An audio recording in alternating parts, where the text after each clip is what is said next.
hacer una semblanza. Agradecerle, doctor, la invitación y comenzamos con una semblanza de su currículum para que la audiencia lo conozca un poco, de sus áreas de trabajo y su experiencia.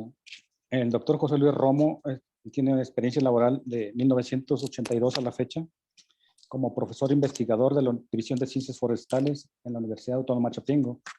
Del 2016 al 2018 fue director general de investigación y posgrado de la Universidad Autónoma Chapingo. De 2004 a 2012 fue coordinador general de estudios de posgrado de la Universidad Autónoma Chapingo. ¿Qué, Francisco? Bueno, hola. Sí.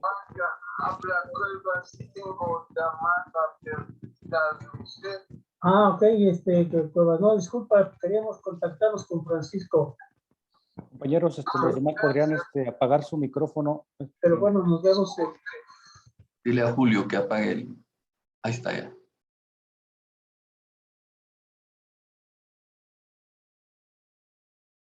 ¿Tienes apagado el micrófono, Venancio?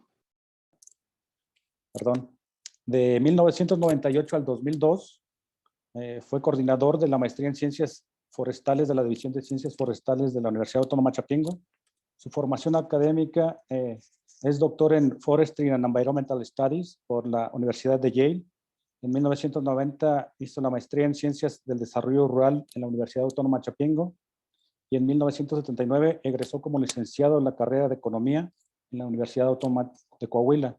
Sus áreas de investigación son economía forestal, economía ambiental y también la línea de investigación de toma de decisiones discretas, que es el tema al cual ahora nos va a compartir sus trabajos y la experiencia que tiene en esta línea de investigación. Es miembro actual del Sistema Nacional de Investigadores nivel 2 y pues nada más les pido que lo aprovechemos la experiencia del doctor y es un tema muy, muy relevante que puede ser aplicado en muchos ámbitos y sin duda también para el doctorado en el que estamos. Adelante, doctor. Sí, gracias, Venancio. Pues buenas tardes a todos.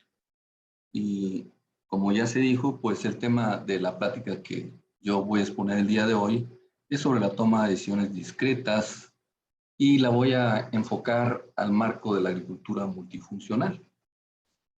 Bien, algunas ideas de inicio para hablar de esto, pues sería que una parte muy importante, yo diría que la mayor parte de las decisiones que los humanos tomamos son de carácter discreto, donde tenemos un conjunto de alternativas a escoger o a priorizar, finitas, no son infinitas, ¿verdad? Otra idea importante dentro de este marco de análisis multicriterio es que las decisiones que tomamos los humanos no se basan solamente en un solo criterio. Como lo dice aquí Brands, si así fuera, por ejemplo, que nos basáramos nada más en el precio, pues todos andaríamos, por ejemplo, para escoger un coche, pues andaríamos en el mismo coche, todos escogeríamos el más barato. Pero en las decisiones que tomamos siempre hay más de un criterio, ¿sí? Y ese es el tema de hoy con el cual voy a tratar de focalizarme hacia la agricultura multifuncional. Entonces, bueno, ahí hay otra idea que básicamente es reafirmar lo que se acaba de decir. Bueno, siempre en los desempeños de una alternativa, pues influyen muchos criterios, o al menos de manera importante varios criterios. Bien, entonces decía, por ejemplo, aquí yo parto de una idea inicial, valga la redundancia, perdón, de que si quisiéramos, por ejemplo, seleccionar al mejor o al grupo de mejores estudiantes, ¿verdad? Para ingresar a un programa de posgrado, podría ser un criterio que podríamos utilizar es la calificación promedio, que es uno de los criterios que siempre se incluyen en estas decisiones. Y bueno, si nada más nos basáramos en un criterio, pues la solución sería muy fácil, nada más se ordenan de mayor a menor promedio y pues ahí está priorizada la lista de los aspirantes. Sin embargo, la mayor de las veces no es así. Si queremos que en nuestra decisión influyan otros criterios muy importantes, como puede ser dentro de este marco, de este ejemplo que acabo de poner, aparte del promedio, puede ser el inglés, el que tenga artículos científicos, el que tenga experiencia en el trabajo, algunas habilidades y conocimientos del área, etcétera, pues la decisión ya se complica bastantito, ¿no? ¿Por qué? Porque habrá algunos aspirantes, ¿verdad? O algún aspirante, por ejemplo, que tenga muy buen promedio, pero que tenga un mal nivel de inglés, un bajo nivel de inglés, que no tenga publicaciones, que tenga mucha experiencia, etcétera, etcétera. Entonces, el tomar una decisión sobre cuál o cómo priorizar esa lista de aspirantes, en este caso, pues se complica bastante, ¿no? Entonces, la mayor parte de los problemas que requieren tomar una decisión, reiterando la idea, es importante que se consideren un número de los criterios que influyen de manera importante en la condición de cada aspirante o de cada alternativa. En el caso que puse en el ejemplo fue el ejemplo de escoger un conjunto o varios de los mejores aspirantes al posgrado. Sin embargo, ese esquema, esa estructura de este problema es bastante repetitiva en muchísimas de las situaciones en las que hay que tomar decisiones. Bien, generalmente la organización de la información que se hace para efecto de desarrollar un modelo de toma de decisiones, está presente lo que se conoce como una matriz de decisión, donde por un lado aquí tenemos en la primera columna las alternativas, que pueden ser cualquier número de ellas, finitas, dijimos, ¿no? Y también en las siguientes columnas, cada F1, F2, FM, son los criterios que vamos a considerar para tomar la decisión. Y debajo de cada una de las columnas de los criterios, por ejemplo aquí F1 de A1, van a ser los desempeños, va a ser el desempeño o los desempeños de la alternativa en cada uno de los criterios, ¿sí? Entonces, de esa manera tenemos la información completa. Pero además, bueno, perdón, faltaría nada más un elemento importante. No todos los criterios que estamos considerando en un problema como este tienen el mismo peso de importancia. Volviendo al ejemplo sencillo que estábamos hablando hace un momento, a lo mejor el promedio puede ser más importante que el inglés, por ejemplo. No sé, pero generalmente cada uno de los criterios se tiene que especificar el peso de importancia que se le va a dar para de esa manera luego tener la información completa y poder desarrollar un modelo de toma de decisiones, un modelo multicriterio. Bien, los objetivos de este tipo de problemas generalmente caen en una de estas tres áreas, de estos tres conceptos que tenemos aquí. Se trata de priorizar una lista de opciones, por ejemplo, o de alternativas, o seleccionar una de ellas la mejor o un grupo de ellas que pueden ser las mejores. Y una tercera cuestión en este tipo de problemas es la clasificación ordinaria. En este sentido, en inglés es más conocido como sorting, y esto se refiere a construir clases o categorías y ver en el análisis del conjunto de las alternativas o de las opciones en qué clase caen. Pueden ser en la clase muy alta de algo que estamos buscando, la clase media o la clase baja. Bueno, eso lo vamos a ver un poquito más en lo siguiente. Bien, entonces para este tipo de problemas multicriterio, que ya lo dijimos, pues hay muchísimas oportunidades de aplicación.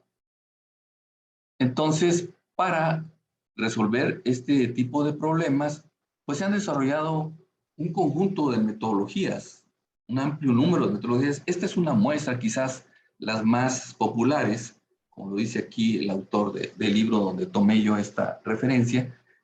Y pues son muy diversas las metodologías, pero repito, la información que requieren para desarrollarse como método y llegar al objetivo de clasificar o de priorizar o de seleccionar las alternativas, pues está basada en esa matriz de decisión que dijimos. Ahí está básicamente la información necesaria para que se desarrollen las distintas metodologías. Uno de ellos sería el proceso de análisis jerárquico, que es un método muy utilizado. Proceso de análisis de redes, que es también del mismo autor, un doctor Satie muy prestigiado en esta área de las decisiones. Este sería teoría, bueno, sería, ¿cómo en inglés sería? Teoría de la utilidad multiatributo. Bueno, y así, cada uno de los métodos tiene su especificación de cómo actúa en general en el título, lo que toma en cuenta. Y bueno, decíamos, esta es una muestra de una amplísima cantidad de métodos, pero en esta ocasión yo voy a basarme, aquí tengo un error, perdón, no, está bien, sí está bien. Voy a basarme en esta metodología, perdón. Necesito hacer esto para poderlo, en esta metodología. Promete, ¿sí? ¿Sí se alcanza que la estoy señalando? Sí. Bueno. Sí, sí, se ve. Perfecto. Esta metodología, por muchas razones, quizás no va a haber tiempo de especificar por qué yo prefería hablar en este momento de esta metodología, pero debo decir, sin ser exhaustivo, que es una de las metodologías más ampliamente aceptadas y más exitosamente aplicadas y utilizadas en muchísimos campos del conocimiento. Bien, dicho esto, nos vamos a la siguiente, que sería, bueno, ¿qué tendría que ver todo esto con la agricultura multifuncional? Bueno, pues con la introducción que he dado sobre las metodologías multicriterio, creo que la conexión es directa con los temas que se desarrollan y se tratan en la agricultura multifuncional. La agricultura multifuncional, ahí está la definición que en 1999 dio la FAO, y bueno, que hay algunas diferencias, pero esa es básicamente la inicial. Pues considera principalmente tres categorías o tres dimensiones, vamos a decir, la dimensión social, la dimensión económica y la dimensión ambiental. Y en cada una de las dimensiones hay un conjunto muy amplio de aspectos, de variables o de criterios. Nosotros podemos ajustar según el tratamiento que hagamos en la aplicación que queramos hacer. Cada uno de esos conceptos podríamos hablarlos como criterios. Y bueno, la conexión ahí está directa, las decisiones o los problemas a resolver o a tratar dentro del ámbito de la agricultura multifuncional, pues está ratificado ahí que no son solamente de un solo criterio o de una sola variable, sino que son múltiples. Entonces, dada esa característica de este campo de investigación y del conocimiento, pues este tipo de metodologías tienen una amplia posibilidad de desarrollo en muchos casos. Debo decir que yo trabajé ya un artículo con una compañera, bueno, Eduardo y yo lo trabajamos con una compañera peruana del programa, donde aplicamos justamente esta metodología para efecto de seleccionar o priorizar un conjunto de ecosistemas de producción de aguacate y café, varias combinaciones, etcétera, y ahí hicimos la aplicación del método que combina toda la información y prioriza en función del objetivo fijado a perseguir dentro de la aplicación, ¿no? Bien, entonces les decía, esta es nada más una referencia para comentar sobre las posibilidades y la importancia que puede tener este tipo de metodologías dentro de las aplicaciones posibles a desarrollar en la agricultura multifuncional. Bien, pues con esto ya entramos de lleno a lo que sería el método. El método PROMETE proviene de las siglas en inglés. Las siglas están de las palabras en inglés lo que expresan el título del método, ¿no? Y pues ahí está. El método consiste básicamente en 3 pasos principales. Una de ellas, bueno, antes de los pasos, vale la pena decir que este método, dentro del conjunto de los métodos multicriterio, pertenece al grupo de métodos que utilizan relaciones de superación, o en inglés le llaman outranking relations.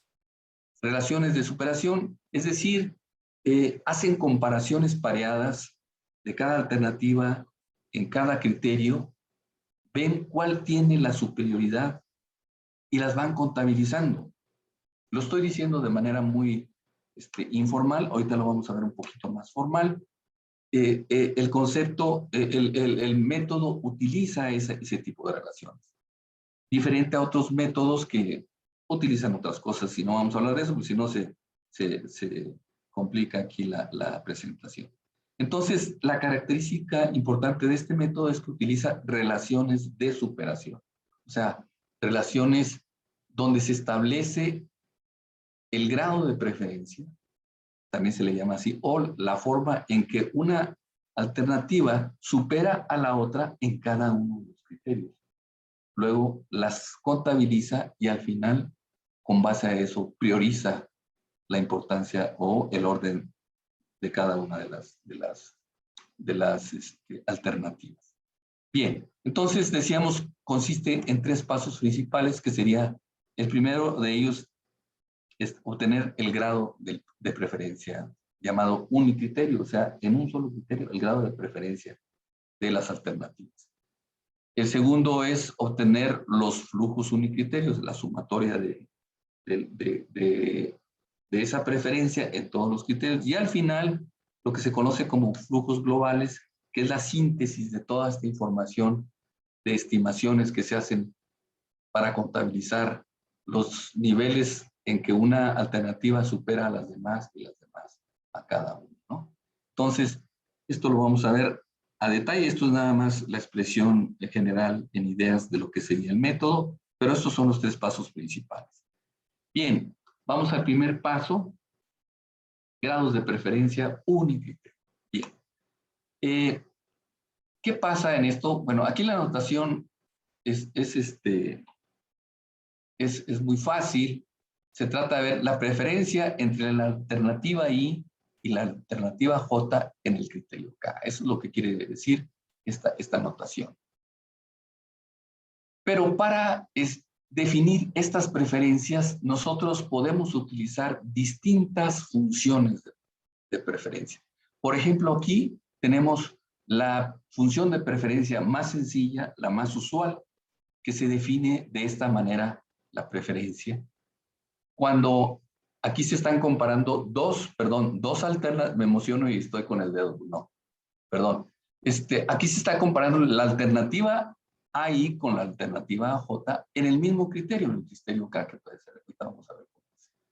Y al compararlas, esta menos esta, obtenemos un valor. Si ese valor es igual o menor a 0, quiere decir que KX, sí se ve en mi cursor, perdón, Venancio, si me pudieras contestar. Es la primera Doctor, vez. sí se ve, sí se ve. El cursor, bueno. Sí. Si la diferencia de comparar estas dos alternativas en ese criterio es 0 o negativa, quiere decir que cae en esto que está diseñado, en este tramo, ¿no? Y en ese tramo, la preferencia es 0, la que se declara. O sea, no hay preferencia. Son indiferentes ambas alternativas. Pero, si esa diferencia, cualquier diferencia es positiva, sea pequeño o grande, cualquier nivel que sobrepase el 0 de aquí, que se pasa a nivel positivo, la preferencia se declara con nivel 1. Y aquí está. Es lo que nos dice la expresión gráfica de esta función de preferencia conocida como usual. Hay otras. Bueno, esas diferencias, nosotros sistemáticamente, si lo quisiéramos hacer manualmente, podríamos hacer una matriz como esta, ¿no? Donde, bueno, aquí la alternativa 1 con la 1, pues no hay comparación, por eso es 0. Pero aquí vamos marcando las diferencias encontradas en este criterio, ¿sí? Entre la alternativa 1 y 2, la 1 y la 3, hasta la 1 y la n. Y aquí tendríamos esas diferencias. Y con estas diferencias y la función de preferencia que vayamos a utilizar, vamos a encontrar los niveles, los grados de preferencia única. Bueno, esto lo vamos a ver un poquito más a detalle con un ejemplo, pero es necesario que establezcamos un poquito de formalmente en lo que consiste. ¿Vale? Ese sería entonces el paso 1. Pero decíamos, no solamente tenemos una función de preferencia. ¿Y cuál es la importancia de las funciones de preferencia en estos métodos? La importancia es que mediante estas funciones de preferencia se introduce la información, otra vez valga la redundancia, preferencial del tomador de decisiones, ¿sí? Y ahorita vamos a ver también por qué. Bien, otra función también muy usual es donde aquella que existe un umbral de indiferencia, por ejemplo. Vamos a suponer que sí existe una diferencia entre las dos opciones que se están comparando, pero esta diferencia cae en este tramo, está entre 0 y Q, ¿sí? Entre 0 y Q, también el nivel de preferencia que se declara por las opciones o alternativas que se están comparando es 0. Pero una vez que se rebasa el valor de Q, se dispara a 1 el valor de preferencia. ¿Cómo podríamos, para quitarle un poquito, para, como dicen por ahí, ponerle algo de calmita a esto, ponerlo un poco más accesible? En un ejemplo, por ejemplo, si estamos comprando un coche, una casa, no sé lo que sea, y si el precio de las opciones, por ejemplo, en una casa son 5,000 pesos entre una y otra, pues realmente uno puede tener indiferencia entre ambos. Pero si esa diferencia de precio, si estamos analizando el criterio precio, por supuesto, está más por encima de este valor, pues entonces ya decimos, no, hasta ahí me conviene la que tiene este precio. Y esto es lo que dicen estas fórmulas, por ejemplo. Si la diferencia en la comparación de estas dos alternativas en ese criterio es menor o igual a Q, la preferencia es 0, son indiferentes. Pero una vez que se vuelve positiva cualquier valor positivo arriba de Q, o sea, de este lado, se va a 1. Eso es lo que nos expresa esa función de preferencia. Y hay otras funciones de preferencia, por ejemplo esta, donde no tiene un nivel de indiferencia, pero las expresiones de preferencia son graduales, ¿sí? Una vez que se rebasa el 0, esta preferencia puede caer aquí en medio, no sé. Y es lo que nos dice esta fórmula.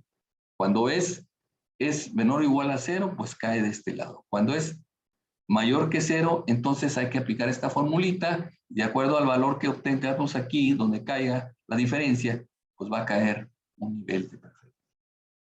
Y así están otras funciones de preferencia como estas, como esta otra que también permite un umbral de indiferencia y permite un crecimiento gradual de preferencia, etcétera, etcétera. Finalmente, pues estas son las más usadas Por ahí ha habido otras, no muchas, pero otras funciones de preferencia, pero están más o menos dentro de esta misma lógica.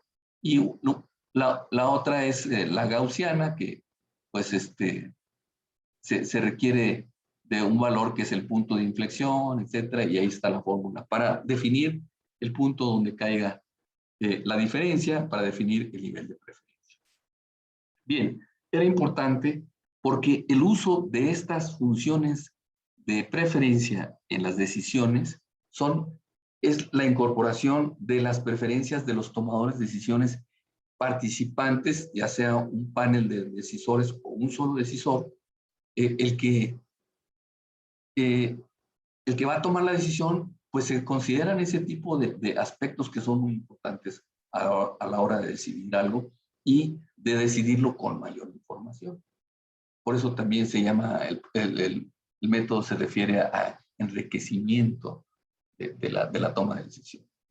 Es una de las palabras clave que tiene ahí el método. Bueno, ese fue el primer paso, establecer los grados de preferencia. El segundo paso es establecer los flujos unicriterio, ¿sí? En los grados de preferencia, en establecer los grados de preferencia, vamos a ver aquí tantito, llegamos a partir de las diferencias que tenemos aquí, llegamos a los grados de preferencia en un criterio de cada alternativa. Entonces, yo no lo veo aquí porque tengo las pantallas, pero a la derecha están bueno, todavía no está a la derecha. Aquí están todos los grados de preferencia establecidos mediante alguna de las funciones a partir de las comparaciones y superaciones establecidas en esas comparaciones. Entonces, lo que vamos a ver aquí, el segundo paso, ¿en qué consiste? ¿A qué nos referimos con flujos unicriterio? Los flujos unicriterio no son más que la suma promedio de los grados de preferencia ya establecidos en el paso anterior. Decíamos que teníamos esta matriz, y bueno, esta sumatoria nos va a decir cómo esta alternativa está en este criterio con respecto a las demás alternativas. Y este valor que está aquí, de A1, nos dice cómo están las demás respecto a esta. ¿Sí? Entonces, a este se le llama flujo unicriterio positivo, flujo unicriterio negativo. Esta es la forma de ir contabilizando los niveles de preferencia o las superaciones de las alternativas en cada uno de los criterios con respecto a las demás. Y bueno, lo mismo se hace, fue en un criterio, lo mismo se hace en el otro criterio y en el otro criterio, en todos los criterios.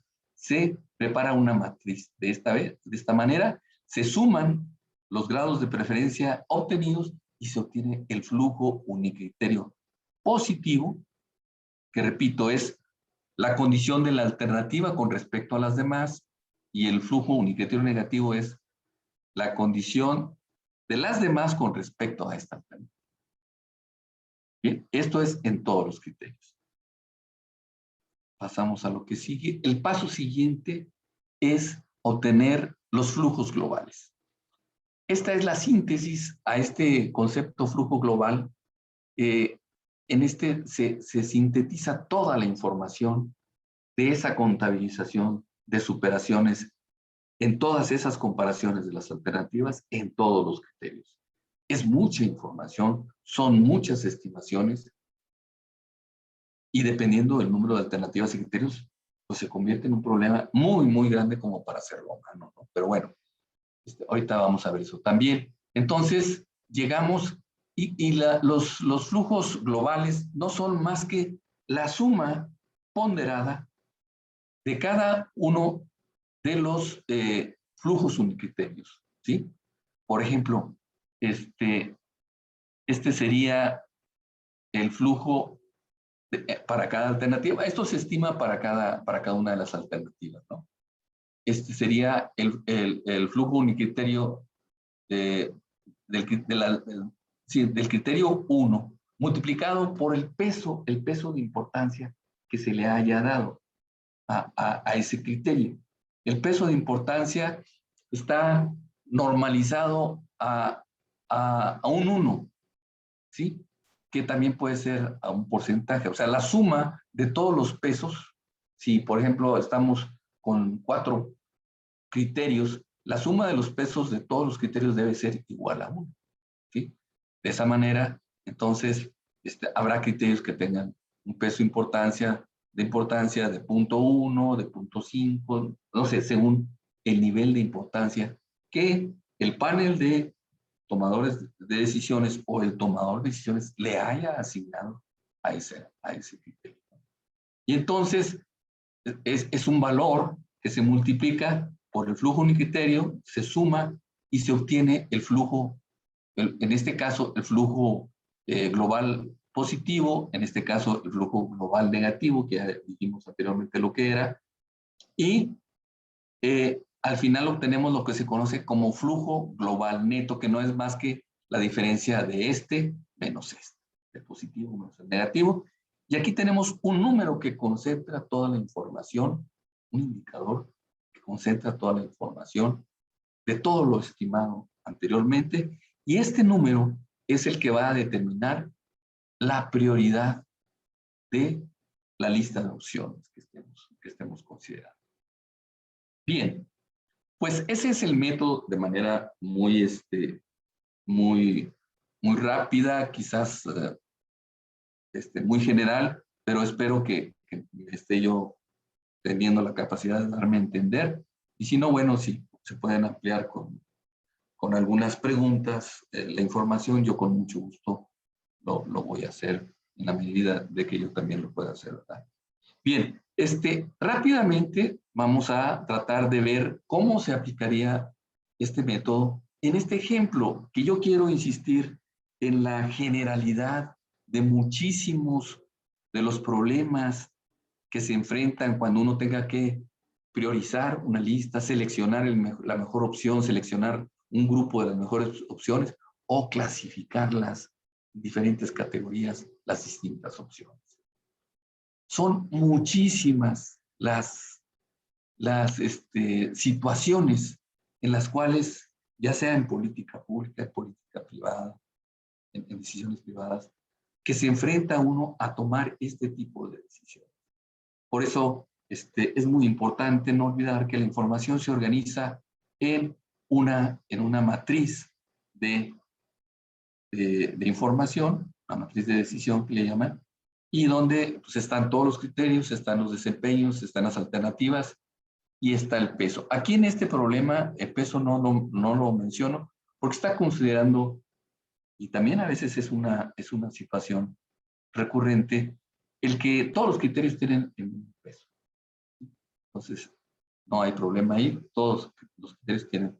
Como son 4 criterios, estaríamos diciendo que el nivel de importancia de cada criterio es 0.25, ¿verdad? Porque la suma de 1. Y bueno, el problema se trata de elegir un coche. Un coche, y debe estar claro que podríamos hablar de cualquier problema, una casa, no sé, lo que sea. Bueno, y aquí se presentan 4 alternativas. Coche económico, uno deportivo, uno de lujo, turismo A, turismo B. Y se presentan 4 criterios con los cuales vamos a calificar las alternativas y con esa información de interés vamos a decir a nuestro gusto cuál va a ser el mejor. ¿Dónde va a estar nuestro gusto? Bueno, en las funciones de preferencia que pongamos también. Bueno, va a ser un complemento importante de la decisión. Y aquí está, bueno,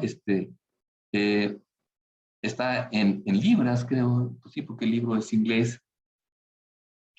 Está el consumo de gasolina. Bueno, es el rendimiento de kilómetros por litro de gasolina. La comodidad. Aquí hay uno muy importante. En los métodos multicriterios se utilizan también criterios o variables cualitativas. ¿Sí? En este caso hablan de malo, aquí lo estoy viendo, no lo voy a repetir, de varias calificaciones, varias expresiones verbales que se pueden convertir a números mediante escalas numéricas, porque para efecto de aplicar el método tenemos que tener números. Bueno, se le puede asignar a un número y hay varias escalas según el número de clases que estemos manejando, de conceptos que estemos manejando aquí en las expresiones lingüísticas. Y, por ejemplo, está la escala de Satie, está la escala del 1 al 4, escalas pueden ser arbitrarias, no sé, se pueden justificar. Pero aquí hay otra escala que se utilizó, y bueno, ahorita lo vamos a ver más adelante. Son números finalmente, se convierten en estos números, y toda la matriz van a ser números. Aquí hay algunos criterios porque en este problema se utilizan el tomador de decisiones que estamos considerando aquí, tiene distintas funciones de preferencia de acuerdo a los criterios, porque en cada criterio se puede establecer una función de diferencia distinta o en todos la misma, eso dependiendo del problema y dependiendo del tomador de decisiones. Y entonces cuando se establecen diferentes funciones de preferencia, pues habrá que establecer unos parámetros. Nosotros veíamos ahí en la gráfica W y Q1 y P1. Bueno, W son los pesos, Q son, P1, Q es el nivel de indiferencia según sea la función de preferencia utilizada, y P es el nivel de preferencia, le llaman así, umbral de preferencia y umbral de indiferencia. Entonces, eso ahorita vamos a ver también cómo se consideran, ¿verdad? Bueno, entonces este es el problema ejemplo que vamos a desarrollar para ver un poquito el método.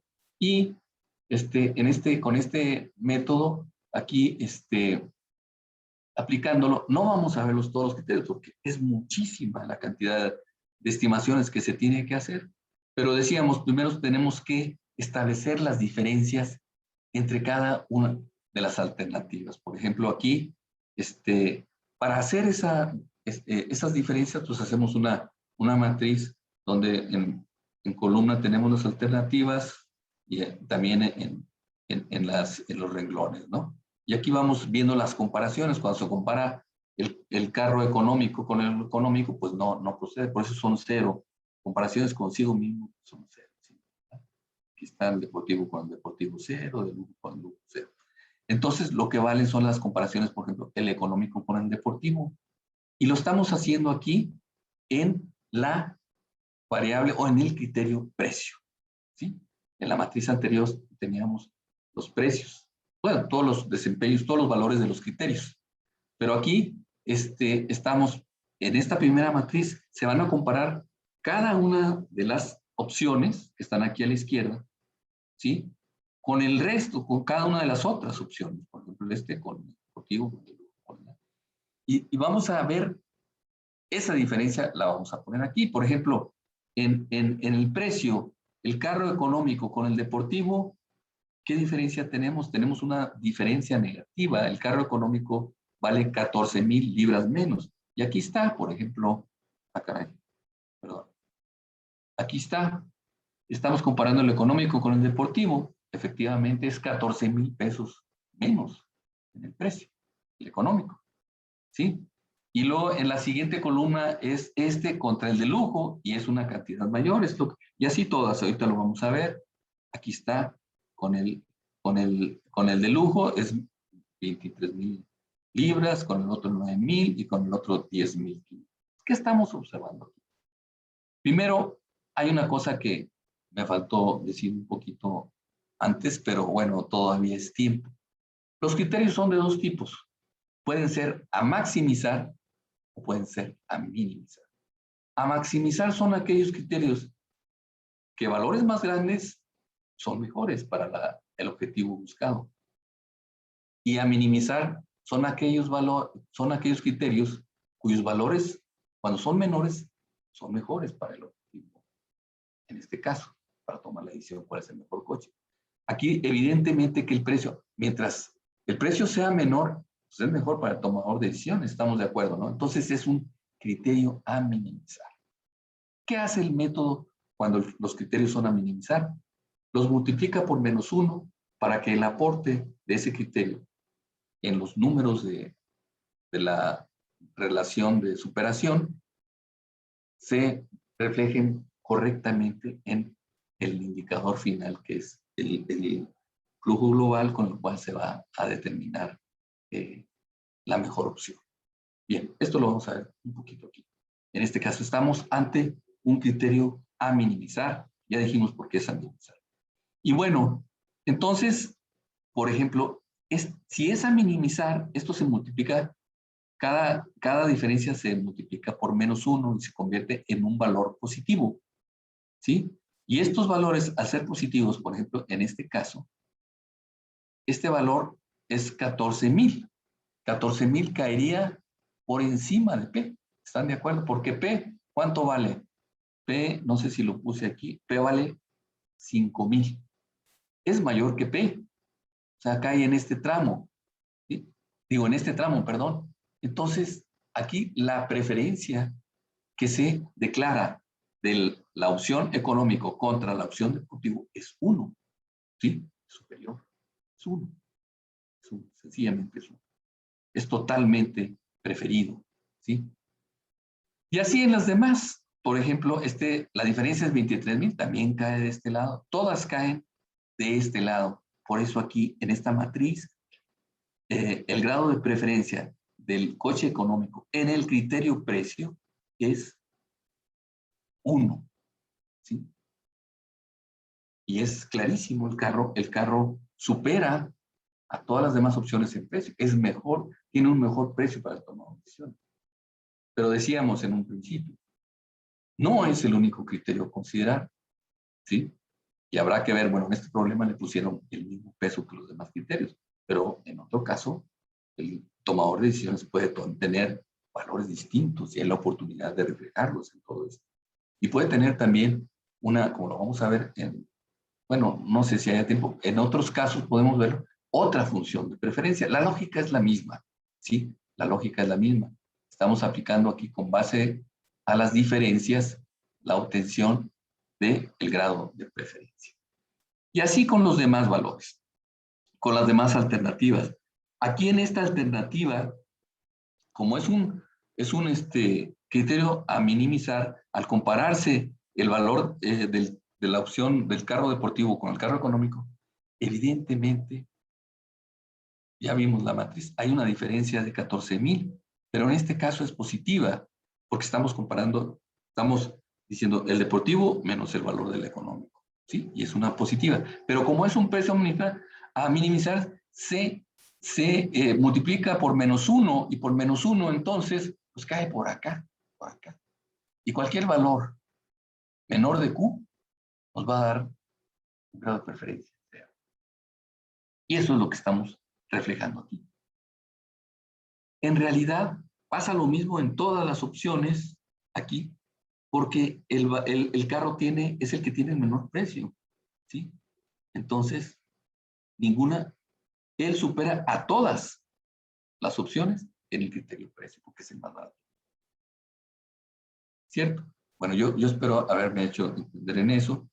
Y así se van a contabilizando criterio por criterio. En el siguiente criterio se hace lo mismo, pero ahora con el criterio consumo. O sea, consumo, no es consumo, sino rendimiento de kilometraje por litro de gasolina. Claro que se trata también de un criterio a minimizar, porque es mejor un coche que gasta menos gasolina que un coche que gasta más gasolina. Entonces, es un criterio a minimizar, tiene la misma dirección del precio. Y bueno, la lógica de aplicación es la misma. Vamos a ver la matriz, comparamos, ahora lo estábamos haciendo en el consumo. Y bueno, el consumo, el coche económico va a dominar al deportivo, va a superar al deportivo, al de lujo, al turismo A, pero no al de turismo B. Y entonces eso se va a reflejar, esos valores se van a reflejar dentro de la misma lógica que comentábamos ahorita, se va a reflejar en la matriz, en esta matriz, aquí. ¿Ok? Y así en cada uno. No quisiera hacer lo mismo que hice efectivamente en la primera opción, pero la lógica es exactamente la misma. Se van comparando opciones contra cada una de ellas en cada uno de los criterios, se van registrando las superaciones, etcétera, etcétera, y de acuerdo a y se van decidiendo de acuerdo a la función de preferencia establecida y a los umbrales establecidos por el tomador de decisiones. Y aquí está también el criterio 3, llegamos al criterio 4 y ahí está la matriz de flujos de grados de preferencia unicriterio. Pasamos al segundo paso. El segundo paso es estimar los flujos unicriterios. Los flujos unicriterios no son más que la suma promedio de los grados de preferencia establecidos en cada alternativa, en cada uno de los criterios. Y aquí está la fórmula, ¿sí? Por ejemplo, vamos a ver aquí está.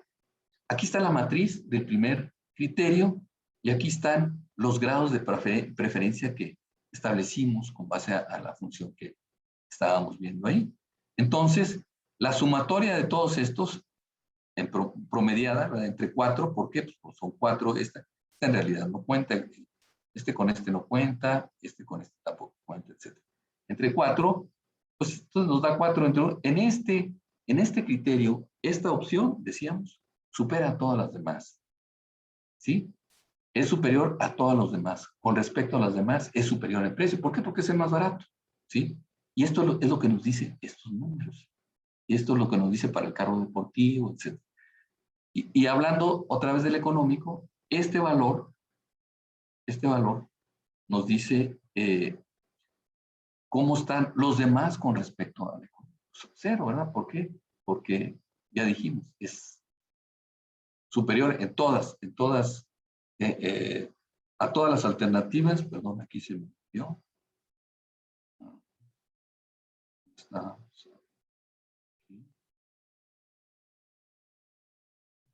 Aquí está. Entonces, aquí tenemos este valor. Y así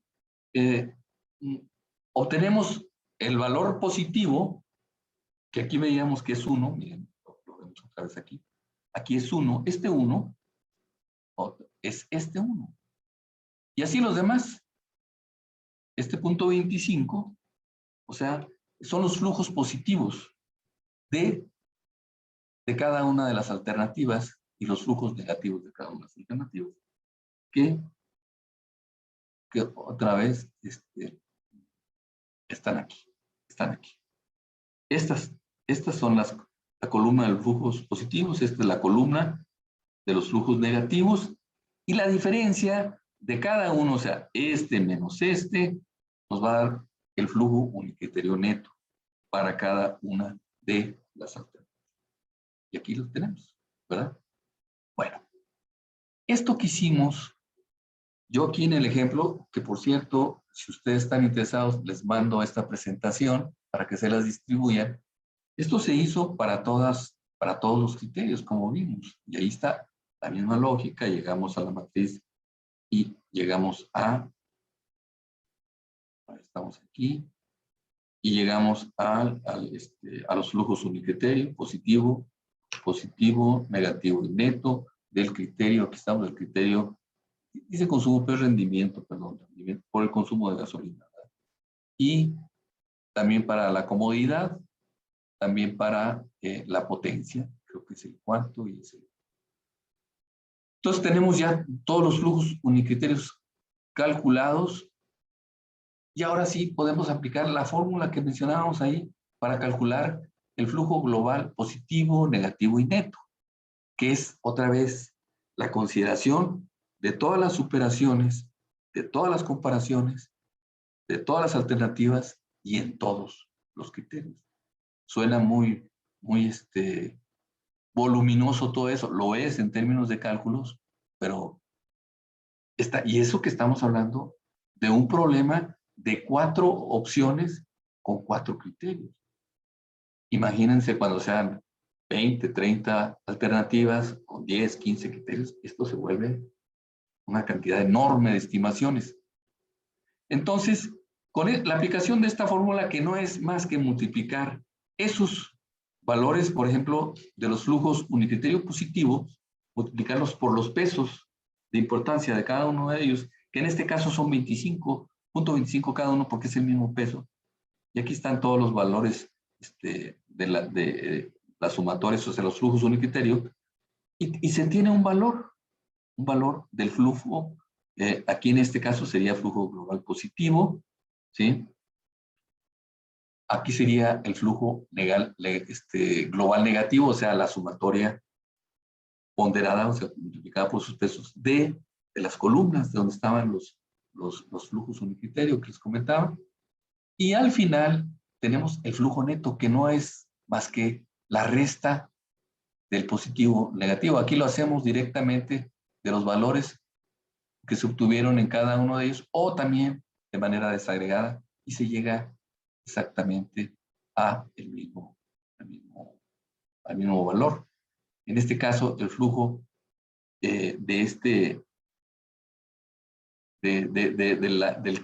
del carro económico es menos 0.125. Ahí en este número está concentrada, sintetizada toda la información de cómo está este coche comparado con los demás coches, ¿sí? En todos los criterios. Este numerito, el flujo global. Y así las demás. O sea, esto mismo que hicimos con el carro económico se puede hacer con el otro, dije yo, 1, 2, 3, son 5 coches. 5 coches se había hecho, son 4, son 5 alternativas y son 4 criterios. Y aquí tenemos, y este valor del flujo global neto es el que va a determinar cuál es la mejor opción, considerando todos los criterios y considerando las preferencias del tomador o del panel de tomador de decisión. Y esto, lo que aquí nos dice, aquí no está ordenado, ahorita vemos, el valor más grande, el coche, de acuerdo a lo que se declaró por el tomador de decisiones y de acuerdo al desempeño en todos los criterios, el mejor coche es el Turismo B, ¿sí? Tiene el valor más grande, positivo. Le sigue el Turismo A, pero hay una diferencia bastante grande. Después de este, le sigue el de lujo, creo que están ordenados ahí de menos a más. ¿Sí? Y el peor coche que resultó, o sea, con el flujo global neto negativo en este caso, fue el económico. ¿Por qué? Porque efectivamente él dominaba en el precio, pero en todos los demás criterios, pues no. Estaba bastante mal y se pueden ver en los números de la matriz original. Bien, pues con ello llegamos, bueno, llegamos ya casi al final también del tiempo, y llegamos también a la priorización. En este momento nada más hemos hecho el ejercicio de priorización, y con eso también podríamos decir, bueno, pues, el mejor es este, o los 2 mejores, o los 3 mejores, pero la otra posibilidad de trabajar con estos métodos es la de clasificación, pero ese se combina con otro método que se llama FluSort, que no lo tengo considerado aquí, pero es otro paso y está fundamentado en esta lógica. Que la diferencia va a ser básicamente en el FluSort, o sea, la clasificación es que se establecen, vamos a decir, se establecen 3 clases y para cada uno de los valores de los criterios, para cada clase se establece un valor de cada criterio umbral, para decir, para que sea muy bueno el carro, debe tener estos valores para este criterio, entre estos valores. Y así entonces se define una clase, se define la otra, si son 3, pueden ser hasta 5 más. Y lo que hace mediante este método es se compara ya no entre las alternativas, sino cada alternativa se compara con las clases definidas y en función de unas reglas de asignación, si esta alternativa cae en esta clase, en otra clase, etc. Pero bueno, eso sería parte de otro tema un poquito más amplio. Bien, lo que les quería decir que al final, este tipo de cálculos que se ve tan voluminoso, tan grande, pues es muy grande, efectivamente. Hacerlo a pie sería una locura, no se puede. Con un Excel, por ejemplo. Pero ya hay softwares que lo hacen instantáneamente. Uno mete los datos. Yo tengo, esta es una versión muy barata y la tengo, Smart Picker, y con ella es con la que he estado trabajando, y los resultados los obtengo en el momento en que hago clic, que ya están los datos, ahí están los resultados. Y bueno, los resultados que se obtienen son la estimación de los flujos unicriterio netos, ¿verdad? Aquí está, y luego los flujos globales positivos, los que vimos hace un momento, para todas las opciones, y los flujos globales negativos, los flujos globales negativos, digo, los netos también, y aquí están los mismos resultados que se obtienen, que obtuvimos allá a mano, son los mismos resultados, exactamente. Y al final, pues el software tiene la posibilidad de ordenarlas gráficamente, cuáles son de la mejor a la peor opción. También las ordena con la información de la influencia de cada criterio en cada una de las opciones señaladas. Y bueno, pues esa sería mi exposición. En algunos casos quizás no he tenido la capacidad suficiente de explicarme. Seguramente así es en algunos casos, y si hay alguna pregunta yo con gusto se las trataré de contestar. Doctor Venancio, entonces pues estoy a la orden por si alguien quiere preguntar algo o comentar algo. Muchas gracias, doctor José Luis. ¿Alguien de la audiencia tiene alguna pregunta para el doctor? Por favor de levantar su mano y hacerla.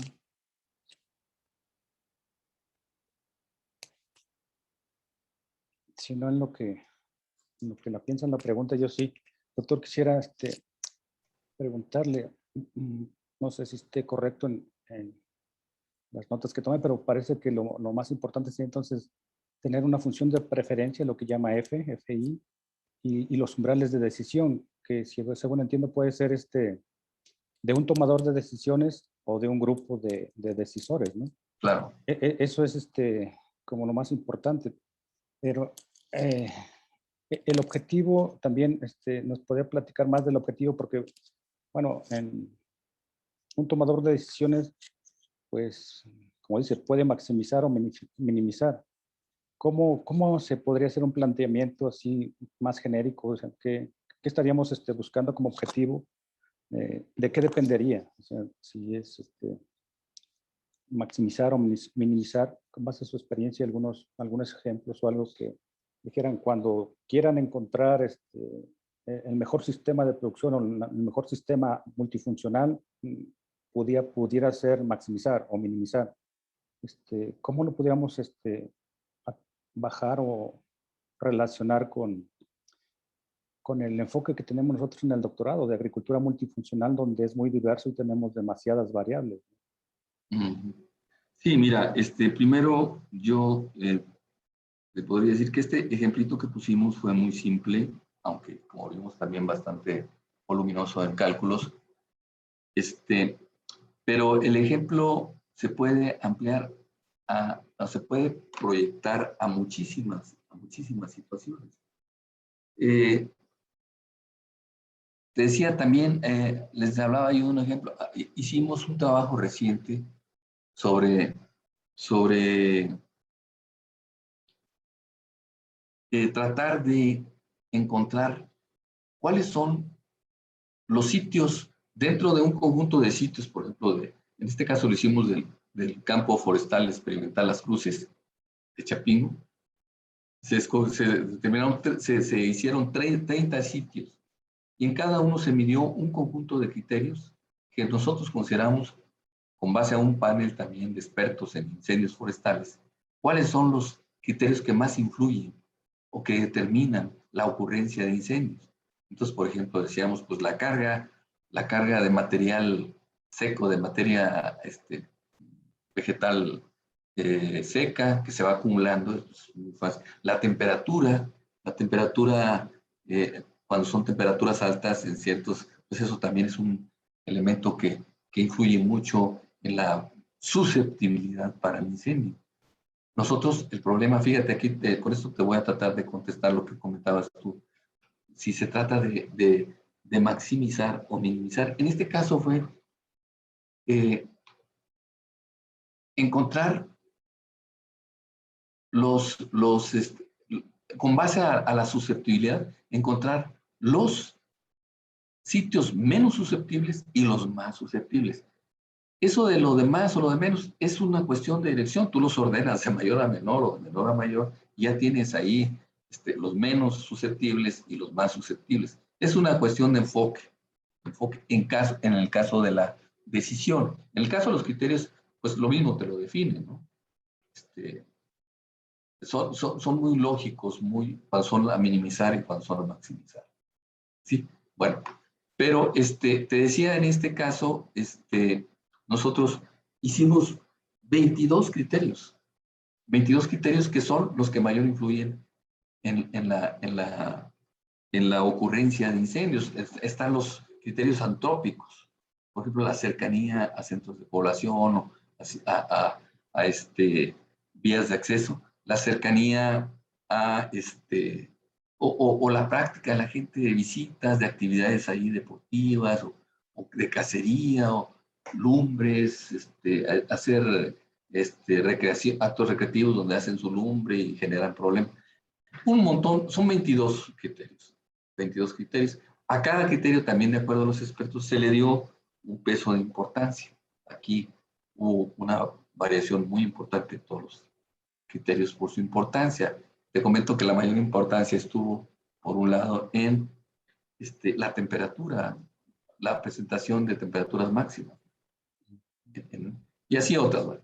Y entonces con eso llegamos a una priorización de los menos susceptibles a los más susceptibles al incendio, ¿de acuerdo? ¿No?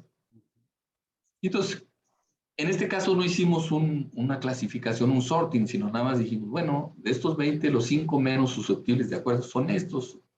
O sea, los de mayor susceptibilidad son estos. Fue una clasificación empírica, no fundamentada por los valores, pero no exactamente lo que es un sorting. Pero bueno, al final de cuentas lo que te quiero comentar es que, bueno, con eso te contesté yo que la cuestión de maximizar o minimizar es de dirección, ¿sí? De dirección. Tú puedes estar interesado en los menos susceptibles, pues ahí los tienes. O en los más susceptibles, también los tienes. O el mejor o el peor, etcétera, según sea el caso. Gracias, Los peores, doctor. los mejores. Ajá. O sea, Sí. pienso que aquí tenemos una pregunta de Patricia Ruiz que creo que se relaciona un poco con esto. Ella pregunta, ¿qué escalas numéricas usar para establecer los valores de cada función para obtener el grado de preferencia? Sí. Creo que son estos de umbrales de decisión, el P y el Q, ¿no? Sí, el P y el Q. Miren, como es la primera en las ciencias forestales, decidimos, y porque era el caso de una tesista que estaba muy avanzada en eso, y había que regresar a preguntar a los expertos por esos valores y establecer las funciones. O sea, las funciones ya están establecidas, son 6 las básicas, ¿sí? Ahí las comenté yo ahí rápido, están en la presentación. Pero en este caso hicimos la primera, la que o sea, la que cualquier diferencia denota una preferencia o una superioridad de una opción por la otra en un criterio, ¿no? Fue la más fácil, ¿cierto? Pero, y la más, no es la de mayor riqueza para una, pero debo decirte que sí funcionó porque de los 30 sitios, nosotros, el número 29, o sea, el de mayor susceptibilidad, menos, en segundo lugar de mayor susceptibilidad, justamente cuando estábamos terminando de concluir la tesis de una compañera de maestría en ciencias forestales, se incendió. Se incendió.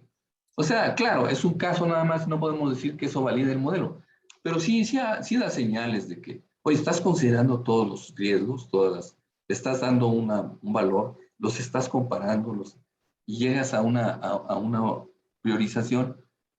Pues sí, hay muchas posibilidades de que funcione. Bueno, ahí está un caso de que cómo funcionó. Sobre la pregunta, pues sí, nada más utilizamos la primera función donde no hay umbrales de preferencia ni de indiferencia. Fue más fácil. Muchas gracias. El doctor Monterroso Sí. está relacionado. Se pregunta cómo seleccionar los mejores criterios. Los mejores criterios, sí. Sí, es todo un paso ese, ¿eh? Se necesita la participación de expertos o ser un muy experto para decir. O sea, finalmente es un convenio o un supuesto. Uno decide. Por ejemplo, en el caso de la aplicación que hicimos sobre incendios, primero la estudiante hizo una revisión de todos los criterios que se utilizan. Eran 42. Y al final, el doctor Dante, que es nuestro especialista en incendios, que también conoce mucho de los criterios, el doctor, maestro Santillán y otros participaron, que han trabajado con incendios, fueron acotando la lista y, bueno, algunos eran redundantes, ¿verdad? Porque estaban correlacionados con otros, etcétera. Al final nos quedamos con 22. Y al final con esos expertos también establecimos los pesos de importancia de cada uno de los criterios.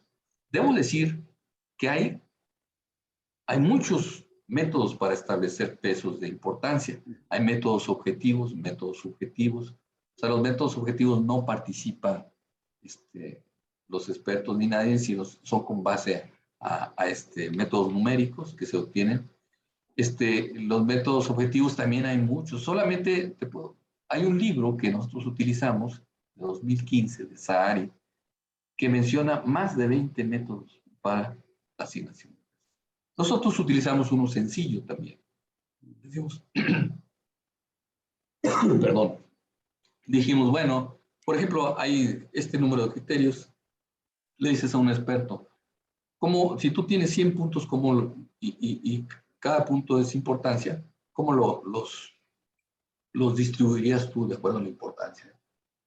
Y también lo hicimos a nivel había 4 categorías de criterios: criterios climáticos, criterios antrópicos, criterios del suelo y no me acuerdo. Y también hicimos una ponderación de las dimensiones de criterios.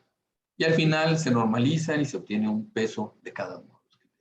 Hay una metodología muy, muy hecha y hay métodos un amplio número de métodos que se pueden utilizar.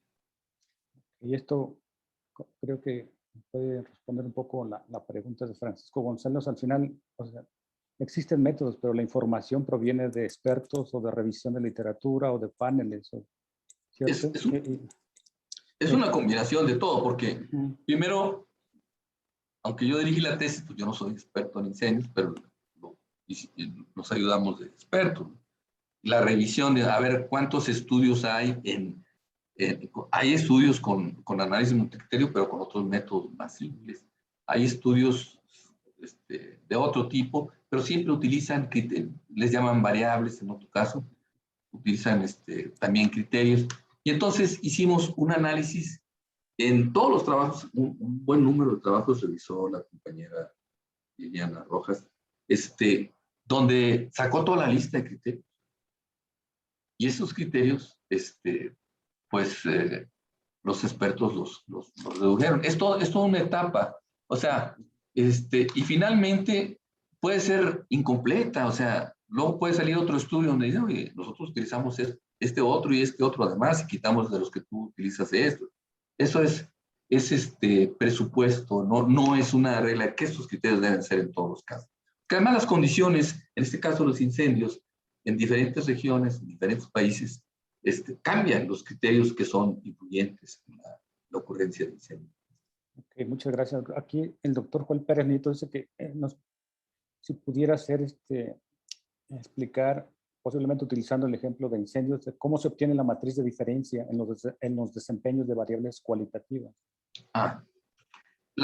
Como se obtienen las diferencias, así como lo hicimos, nada más la diferencia es asignar los números, la escala numérica a los diferentes valores. Por ejemplo, la escala de Likert, no sé si se dice bien Likert, no sí. Se utiliza del 1 al 5. Entonces, tú estás utilizando 5 expresiones, muy bueno, regular, malo, muy malo, serían 5. Tú puedes decir 0, 1, 2, 3, 4 o 1, 2, 3, 4, 5. Y esos números van a representar dentro de la matriz valores que van a influir en las comparaciones. La comparación va a ser exactamente la misma. Nada más es cuando se utilizan expresiones lingüísticas o no numéricas, pues se convierten en numéricas de escalas y esos números son los que se utilizan como los utilizamos nosotros al construir la matriz de diferencias y la asignación de preferencias con base a las funciones de preferencia. Ok. Pues, ¿alguien más tenga alguna pregunta para el doctor?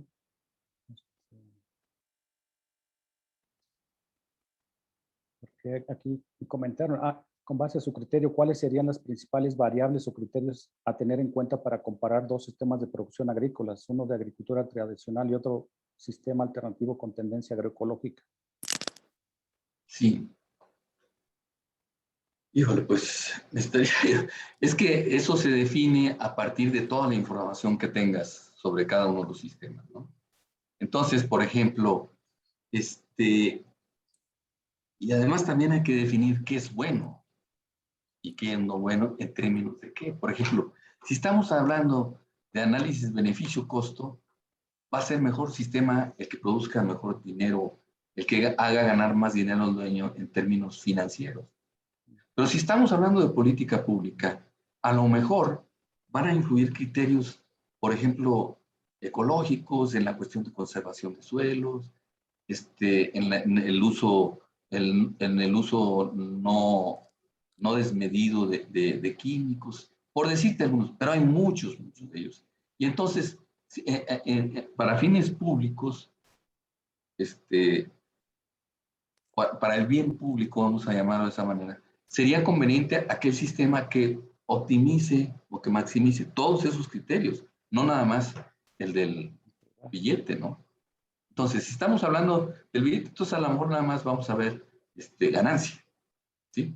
Pero si estamos hablando de bien público, el gobierno estaría como representante de lo público, estaría interesado en orientar, por ejemplo, un mayor peso de importancia a algunos criterios ecológicos. Y entonces la diferencia en el resultado pues va a estar marcada por esos pesos y por esos criterios incluidos. Entonces, en el estudio de incendios que nos mencionó, o sea, igual depende del objetivo, entonces, o sea, para definir qué criterios va a depender del objetivo que andamos buscando. En los de incendios podría ser cuáles son los sitios con mayor probabilidad de incendios y los de menor, ¿cierto?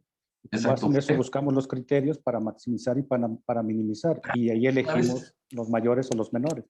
Una vez que se define el objetivo, por ejemplo, en este caso era identificar los sitios más susceptibles a incendios y menos susceptibles a incendios. En términos de toma de decisiones y de política pública, pues eso es importante. Por ejemplo, ahí en bosques hay brigadas y el maestro Dante las organiza, pues hay que estarle poniendo el ojo a aquellos que tienen mayor.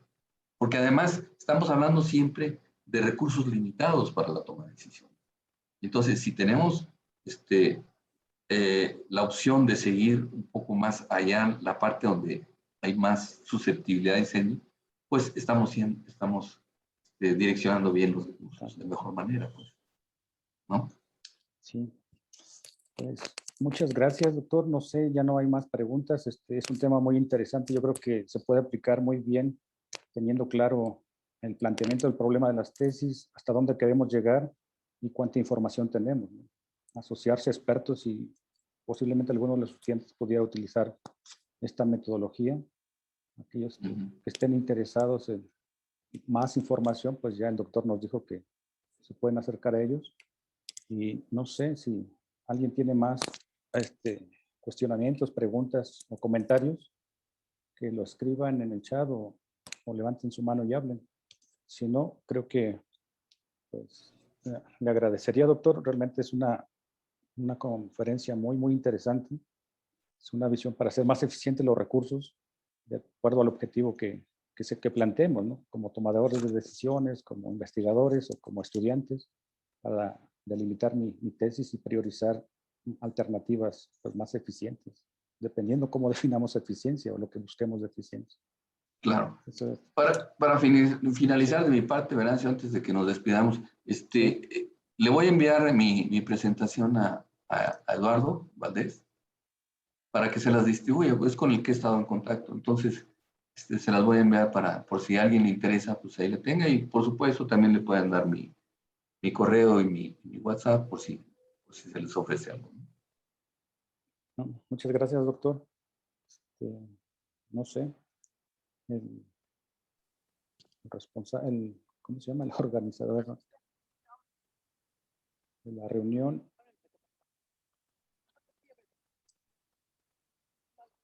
Pues agradecemos a nombre de los organizadores de este tercer ciclo del seminario interinstitucional permanente la participación del doctor Longo y la moderación del doctor Venancio y la asistencia de todos ustedes. La última conferencia que cierra el ciclo será dentro de 15 días con el doctor Guillermo Cruz. Hasta entonces, y muchas gracias. Gracias, hasta luego a todos. Un gusto saludarlos a todos. Gracias. Hasta luego. Hasta luego.